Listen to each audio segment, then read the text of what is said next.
Welcome to episode 28 of the Anchored Decision Show. I made a last minute decision to air this episode this week since it felt so timely with the Lent Bible study my church is going through. We're reading a devotional called 40 Days of Decrease, and it's about cutting back on anything that isn't drawing us closer to God. So, this episode is all about discerning which commitments to keep and which to cut back on, which is right in line with the decrease message. And man, God is so amazing in how he works, isn't he? I recorded this episode in November with my guest, Joni Topper, and I haven't listened to it since until I went to edit. It's now March. And some of the things that Joni and I talked about were key points in the workshop I just hosted last week called Divine Discernment on hearing from God in your decisions and knowing how God speaks to you. So shameless plug, go listen to the replay if you didn't catch it live, anchoreddecisions.com/DD workshop. And then also, I was just featured last week on the Women of Courage podcast, episode 39, talking about stepping into your calling even when you don't feel qualified. And that is another thing that Joni and I talk about. So I'm excited for you to listen to this episode. I feel like God was definitely confirming some things in me as I was editing this week, and so I hope that he speaks to you as well. Just a fair warning, the first little tiny section of this episode after my opening intro song was a little choppy. I don't know what happened with the audio there, but the rest of the conversation is good. So don't give up on it if you feel like the audio quality is bad for a second. Welcome to the Anchored Decision Show. I'm your host, Lauren Black, the world's biggest overthinker turned decision coach, all by the grace of God. Now I'm on a mission to help you make easier decisions, discover God's will, and live with purpose. Tune in weekly to hear real-life decision stories, expert insights, and faith-based strategies to help you navigate your decisions with confidence. So ditch your pros and cons list and learn to make better decisions without asking your mom or losing another night of sleep. Let's go. Hey, everybody. So, welcome back to the Anchored Decision Show. I am excited for today's guest because we are talking about a very relatable topic. I have Joni Topper coming on the show today to share about making decisions about commitment. And that is something that we have to go through all the time, especially as women with anyone with kids and anyone with leadership roles. So, we will be talking about how to say yes, when to say no, and different situations that Joni has been through and how she handled those commitments. So, welcome, Joni.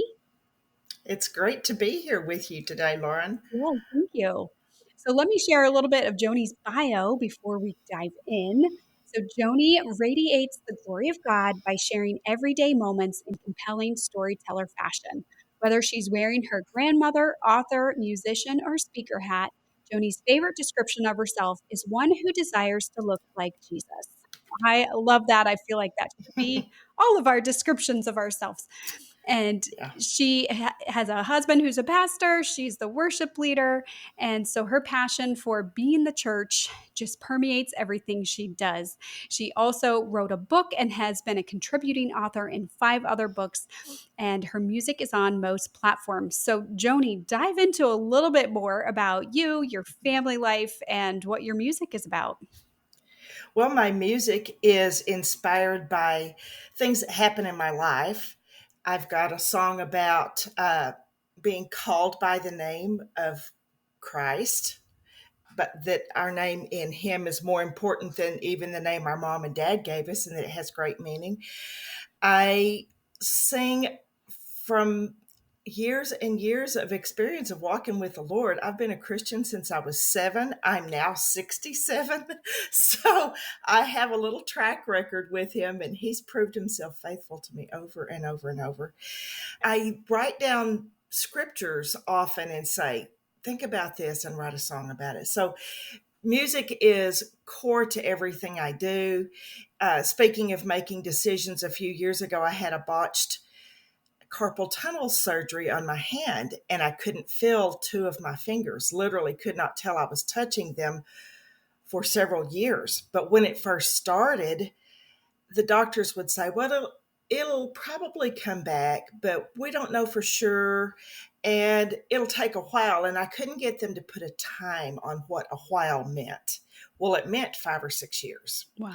but they wouldn't say that to me. And so I had this immediate decision: am I going to keep playing the piano? Because I play for worship in addition to leading the vocals. And it was like, okay, are you going to continue to be Joni? Because if you are, you will be at that piano. But oddly, it doesn't, you don't think about it. It makes a lot of difference if you can't feel what you're touching in terms of playing the keyboard. So, since we're talking about decisions today, I hadn't even thought about that, but that was a very pivotal decision in my life. Are you going to keep playing when this is inconvenient and unfamiliar and feels foreign to you? And I did continue playing, and I'm really thankful that I did because it lasted a long time. Wow, that's incredible. And that just goes to show sometimes too, we put our identity in who we are and what we do for Christ instead of who we are just as a daughter of God. True, true. So, all right. Well, that was a great story that I'm so glad that you got the feeling back eventually, even though it took so long and that you pushed through. So let's go into a little bit more of today's topic of commitment decisions. So you had mentioned when we had chatted earlier that you had an opportunity to give a testimony and you almost backed out. And so let's hear about that commitment and what was going on there, what happened that made you want to back out, and then why you stuck with it and how it turned out. Okay. It was back during COVID. And of course, everything in the whole world felt shaky and unfamiliar during that time. None of us knew exactly how to navigate. And it was one of those weeks where every time the phone rang, someone in my life had a crisis. A friend's 40-year-old husband had died. Another friend's mother had passed. Another friend who was I call him my musical brother, was in the hospital in critical condition with COVID. I was getting daily updates from his wife. We weren't sure he would make it. And I do the order of worship every week for church. So when I made the order of worship that week, I had written down that I was going to give a testimony at one point because I don't do it the same way every time. I try to keep it interesting. So anyway, I was going to do a testimony, but anytime I give a testimony, I make some notes for myself to honor the time, to keep myself on target, whatever. And I never had done that as the week had progressed because I had found myself at the coffee shop visiting with a bereaved wife and on the phone with hospital. All these things kept happening. And when Sunday morning got there, I thought, nobody knows I'm going to give a testimony. I don't have to do this. And you're not prepared, Joni, and you always prepare. But something in my spirit, when it was time to give that testimony, I stood up and I just said, it's been a hard week. And I named a few of the circumstances that had happened. And as I'm looking at the congregation, I can see in their eyes, it hasn't just been a hard week for me, it's been a hard week for everyone. And some of their eyes filled up with tears. And I said, I don't have any words today, but I do know this. When we're hurting, we come to the Lord. And I said, I can't think of a better way to come to Him today except on our knees and with praise. And so let's sing King of My Heart. And let's sing, I don't remember what the other songs were we had planned that day. But when I said that, like I say, tears started flowing from various people. And one of the ladies in the congregation literally got up and came and put her arms around me. And it was just a sweet moment as we started singing. And there were only about 25 people in our church service that day. It sounded like there were 150. It was unbelievable, the sound. Well, a few people had come in that were guests that morning, and they had walked in with their Bibles. They were clearly comfortable being in church. It was a normal thing for them to be in worship, but I didn't know them. When the service was over, I went to teach a student that had come in unexpectedly that morning. And so I took her to do Sunday school. And another person from our congregation came and opened the classroom door, and she said, "I think we had angels among us today." And I said, "Well, I kind of had the same feeling." When I finished Sunday school, I went to back to the piano bench to shut off all the electronics and make sure I had everything, closed down for the day. And there was a note laying there from the guests, I assume, because it wasn't signed by anyone. But here's the funny thing about it, it was in purple ink. I had started writing in purple ink about 6 months before. Every time I picked up a pen, I grabbed a purple one. I didn't have any rhyme or reason. There was no big event that sent me to purple. I just liked that pen I was using, and the letter was in purple ink. And I started laughing when I saw that purple. I thought, okay, God's the only one that knows I'm using purple ink these days. And the notes was a note of encouragement with some scripture. And it said, God sees you. He knows what you're going through. The best thing you can give him is your praise when you're hurting. Keep on. He sees you. It's important what you're doing. And it felt like literally a postcard from God that day. And I was so glad because I nearly backed out and didn't say anything. Wow, I got chills hearing that story. And I think what I want the audience to get from this is a few things. One, you were in connection with God. It wasn't like you went about your whole week without Him and then show up on Sunday Mm-mm. morning. You can tell that because you were connected with God throughout the week and throughout your season, throughout your life, that you could feel that spirit moving in you. And then That's true. also just knowing how God speaks to you and that using the purple pen, that was something that, as you said, only God would know that you had been using that. And so that was just one of those God winks. And so I think when we look out for those things and are in tune with the spirit, it is easier to know what to do in those situations and lean into how he's leading us. I think key to making decisions is learning to watch what God is doing and pay attention to where he's working in your life and join him there, because so often we want to decide what we're going to do for God and then call him up with our prayer time and say, "Hey, God, I'm going to do this for you. Why don't you bless me?"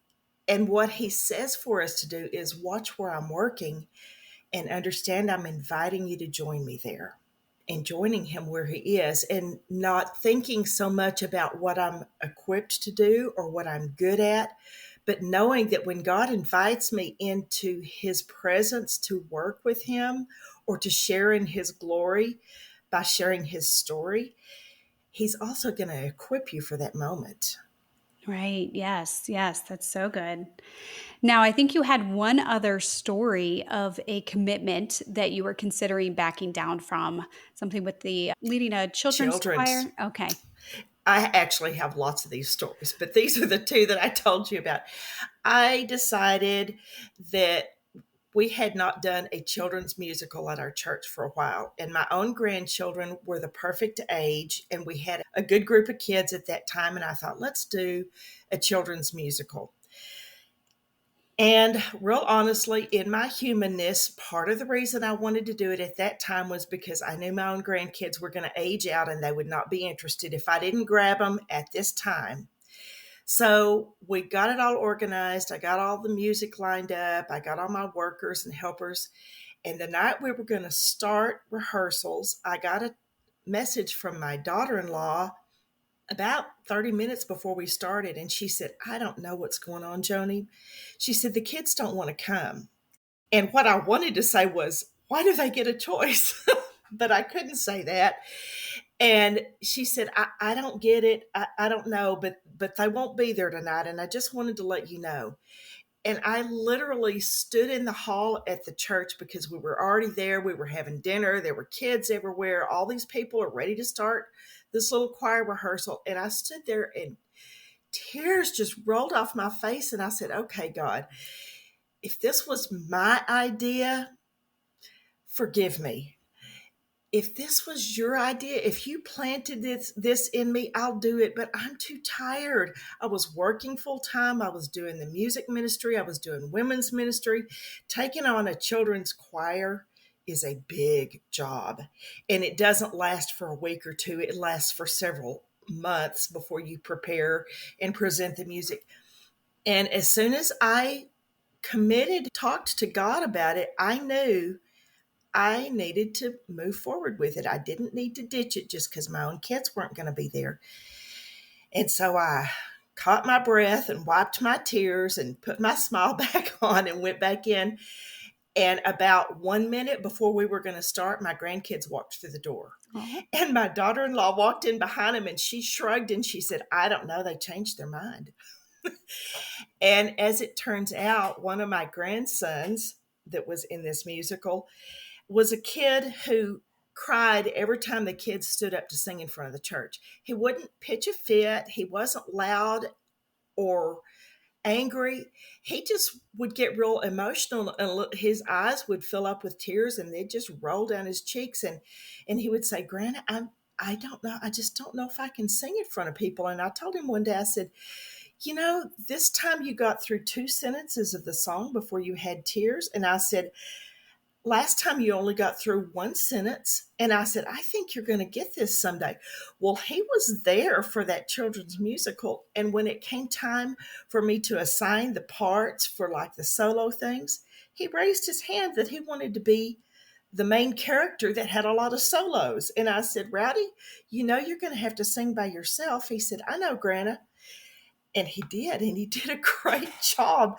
So not only did they show up, he participated in a way I would have never expected. And there was also a little girl in our choir who was going through brain cancer at the time. I did not realize that her last chemo treatment was the day of our performance. I knew she was having chemo. I knew she was going through this, but I didn't realize that it fell on the day of the performance. And she was so insistent that she was going to be in this performance. Her mom brought her from Dale Children's Hospital, which is about an hour and a half, where she'd had her last treatment, and they rushed in at the last minute, and she's putting her little angel wings and her little halo on her little bald head. And when she stepped into that choir, because we had already started the program when she got there, she was running that late. She stepped into her place, and everyone in that congregation was so moved by her participation that day. And just to tell you more of the story, she did get through that. She is still living and thriving and doing well. But we did not know for a while if that would happen. So it was just a beautiful time that we shared, me as a grandmother, but also our church family as we were walking through this cancer with this little girl. wow. I bet there was not a dry eye in the place, and I'm holding back the tears No, right now because I need to record. Wow. So, what was it that made you feel early on when you were standing there in tears, about to throw in the towel? What was it that you felt or heard from God that said, no, you need to push through? I don't know. I just know my spirit knew it wasn't about me. It was about more than me. It wasn't about me being tired. It wasn't about me being competent. It wasn't about me at all. It was about giving these children an opportunity. The name of the children's musical that we were doing is called The First Leon. And it's about a little boy who figured out that Leon is Noel spelled backwards. And he decided it was his job to teach people the true meaning of Christmas because he was named Leon. Oh, cute. Yeah.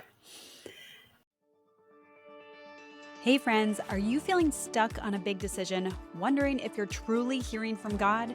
Do you find yourself praying for clarity but still second guessing your choices? I have been there, and that's why I'm inviting you to my free workshop, Divine Discernment: How to Seek and Discover God's Direction for Your Decision. You'll learn the number one key to faith-based decision making, a 3-step process to hear from God with clarity, why God might not be answering your prayers when you're facing a decision, and what to do when God gives you the freedom to choose. Now, this was originally recorded as a live online workshop, but the replay is just as impactful, and I wanted to keep it live so that other people can have a chance to go through the steps to learn how to hear from God, so you can finally move forward with peace, knowing you're aligned with God's will. All participants are also given a virtual goodie bag with coupon codes, freebies, prayer guides, and other resources to help you make godly decisions. So access the workshop at anchoreddecisions.com/DD workshop. That stands for Divine Discernment Workshop. So that's once again, anchoreddecisions.com/DD workshop. I can't wait to see you there. These were great stories just showing people what happens when you lean into God's nudges and follow through with commitments that you feel God is laying on your heart.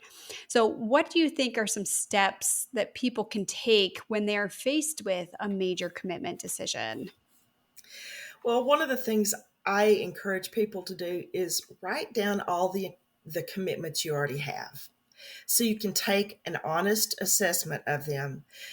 Obviously, you want to pray about those commitments that you're considering adding and ask God for direction. And then just be honest also. Is this a short term commitment? Is it a long term commitment? Is it seasonal? Because that's going to make your decision pivot one way or the other sometimes. Does it promote the goals of your own spiritual development? Do you have a plan for how you're going to walk with God? And is this going to grow that plan? Does it line up with your spiritual gifts? If it doesn't, that doesn't mean it's not yours to do. Maybe it's going to provide you an opportunity to experiment with a spiritual gift you haven't tried before, because I think we're supposed to be not only doing what we know we're good at, but also stepping out in faith in some other areas. Sometimes you're going to try something and go, that's not my strong point, but you don't know that until you try it, because God develops things in us at different times in our lives for different needs in the body of Christ. Is it going to stifle your ability to honor the commitments you've already made? Because sometimes something is a great idea, but it's going to knock you out of the park for being able to do something you're already committed to. Sometimes that means that older commitment needs to step aside, and sometimes you can manage both of them. Does the new commitment offer an opportunity to grow relationships with others?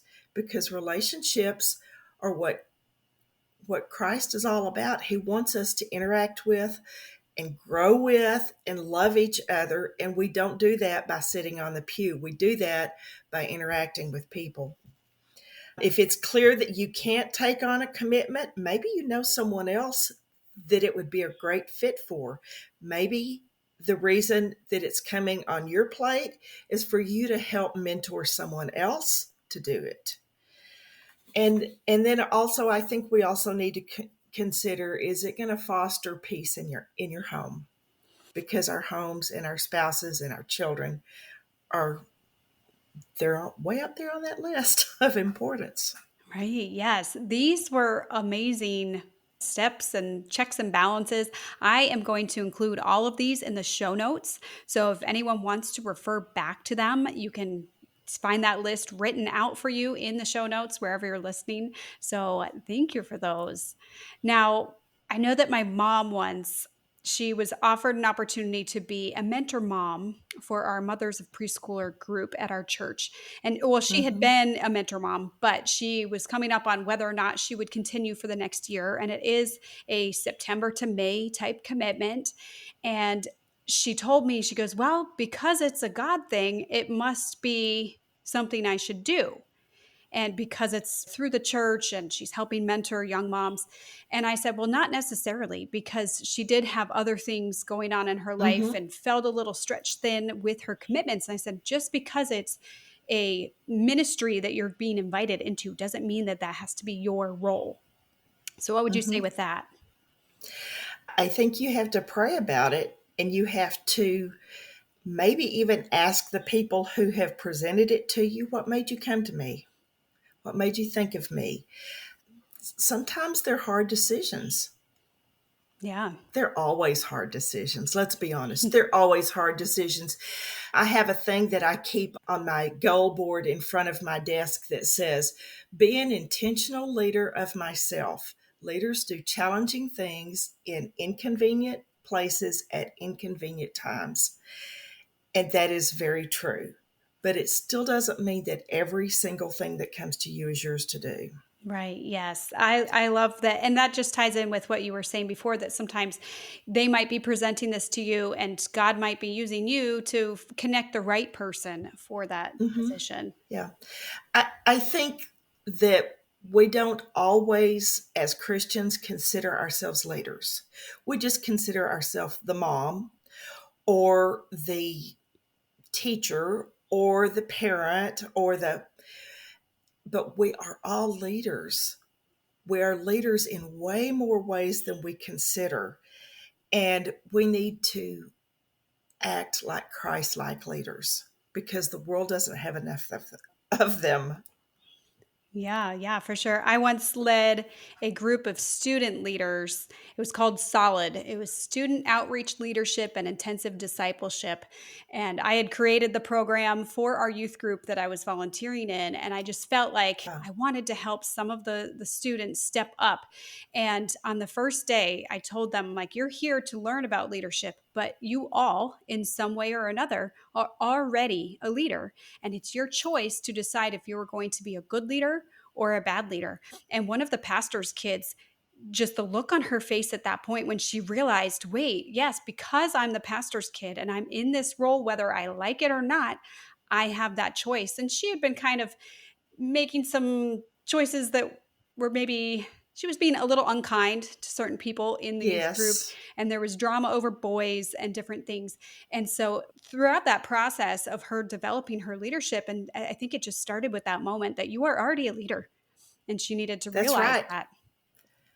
Jesus didn't say, some of you will be my disciples and are to lead other peoples to me.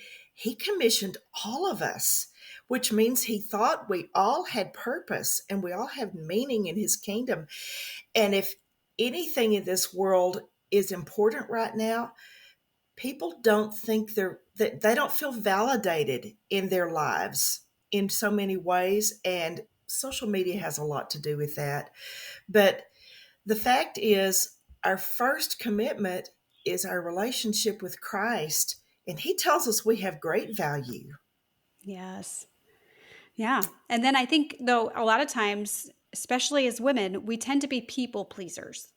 And Oh, so yeah. instead of turning first to Christ and making sure that our relationship and our time with Him is cherished first and foremost, we look at these commitments or these leadership positions, or when we're being asked to help with something, and we want to please the person who asks us, or we want to have Yes. that self kind of pride almost of, Hmm. feeling like, oh, look at what I'm doing. Sometimes, not always, sometimes we Yeah. we accept it and we're terrified and like, I'm totally underqualified for this, but we accept it anyway out of that people pleasing instead of turning to God first and praying over it, asking if it is His will, asking for the best person to be in that position. Yeah. I had a pivotal decision making time in my life about 7 years ago when I retired. I had been at the post office for 30 years, and my mom had lived 300 miles from me. And I worked 6 days a week at the post office. I'm a pastor's wife. We had commitments all day on Sunday. It was hard to spend time with my parents through those years.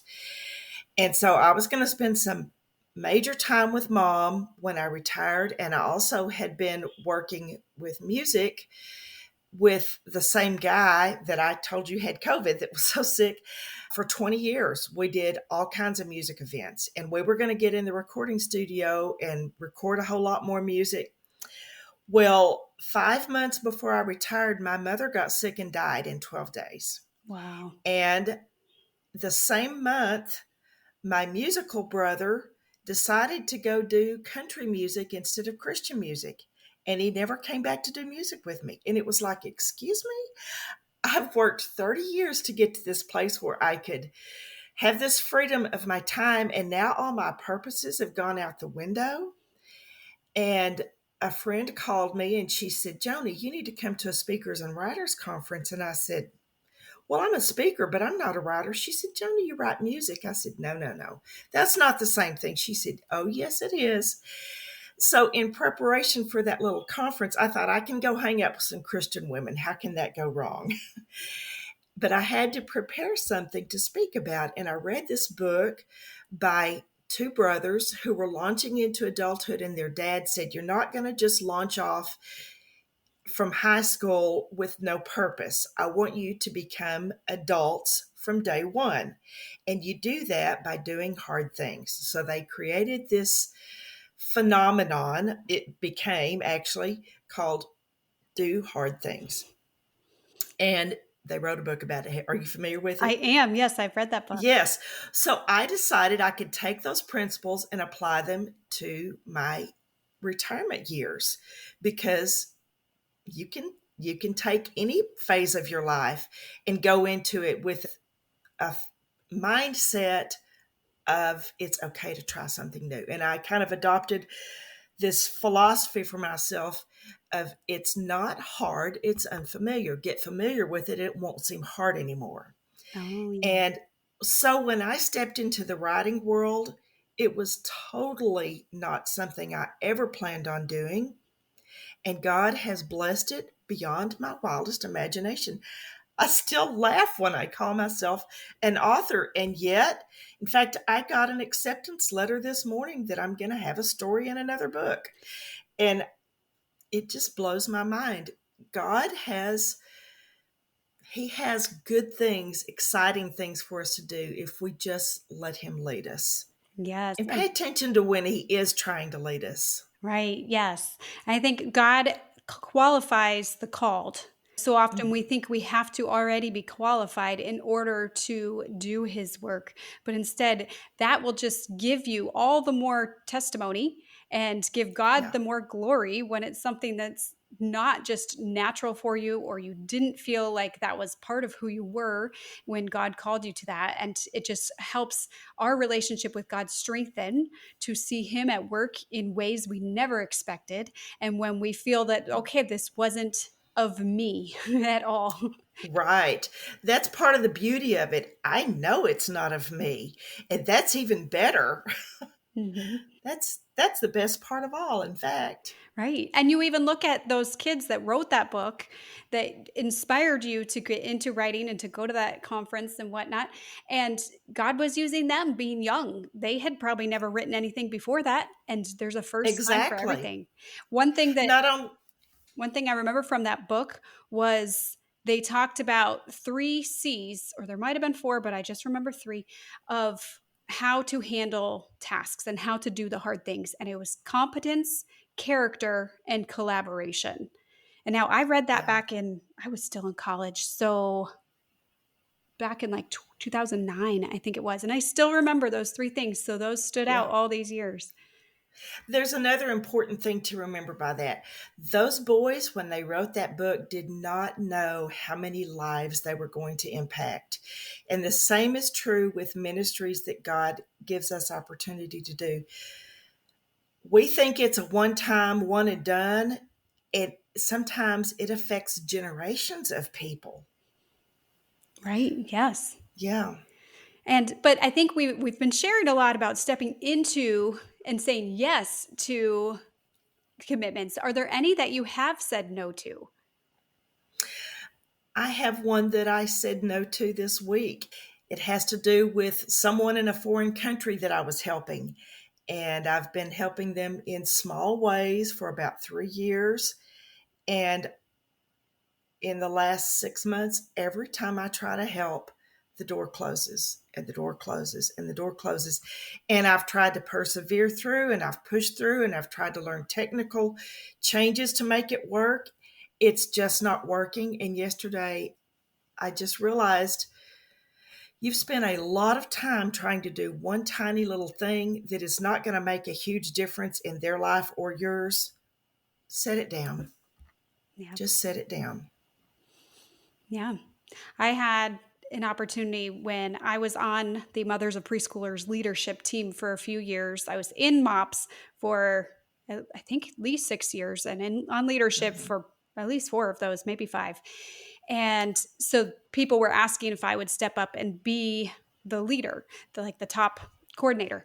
And I was looking at that position, and most of the moms who were in that position didn't work. They were stay-at-home moms. Yes. And I was looking at how much of a time commitment it was, and that they were staying up late organizing papers and prepping the lessons and finding speakers and organizing all the kids activities and crafts. And they had a leadership team to help, but it was still, I was looking, I'm like, this is like a full-time job.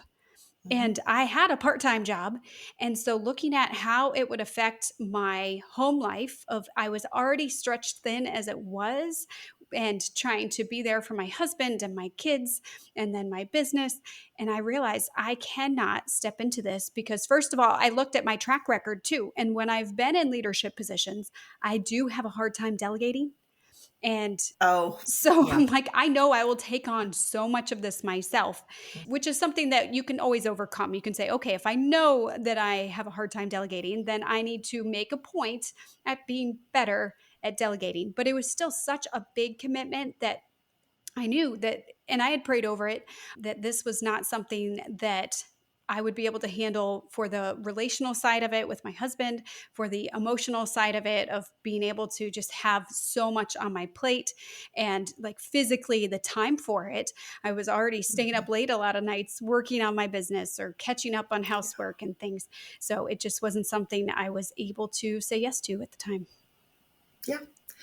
Sometimes my husband looks at me and says, "Are you gonna be gone again?" And when he does that, I try to listen to it and go, I don't have to do everything someone calls me to do. I'm very fortunate and I feel very blessed that people do call me to do a lot of things, but I don't have to say yes to all of them. And Right. I'm not supposed to say yes to all of them. Yes. Yeah, exactly. So, any final remarks when it comes to commitment decisions? Understand what a huge honor it is for the King of creation to invite us into his ministry. God does not need us to do anything. God is God. He's holy, he's powerful, he's capable, and the fact that he lets us join him in his work is the hugest blessing in the world and just absolutely overwhelmingly astonishing to me that he lets me walk in conjunction with him to do anything on his behalf.